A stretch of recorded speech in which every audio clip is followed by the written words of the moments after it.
अनुरोध प्रशासन को मीडिया को समस्त को कि हुए तो मु काली सकाळे थिबी नथिबी मो मेसेज को मो वीडियो को प्लीज लाइटली नेबेनी हुए तो मु काली सकाळे दुनिया न देखी पारे मो कथाटी को दया करी गुरुत्वपूर्ण भाव ये करंतु एवं ए जे धमक दउछन तार मु आ गुटे वीडियो बनेछि जति मु मोर कोनोसी क्षति हला मु मरी गली कि मोर कोनोसी एक्सीडेंट हला कि मो गोड़ भांगिला कि मो हाथ भांगिला मु तांको ना स्पष्ट से वीडियो रे मेंशन कर देछि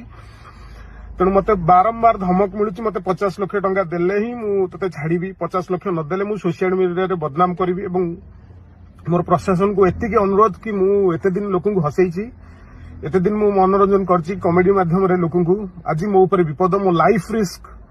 मु जाई कि एसपी ऑफिस डीएसपी ऑफिस मु जाई कि पहुंची गाजी एफआईआर लिखित तो देई परिबिनी सो ए वीडियो टिको मु ट्वीट करूछि ए वीडियो टिको मु पोस्ट करूछि मो सोशल मीडिया रे आ मते इंगित करिके 3-4टा पोस्ट भी ही सालानी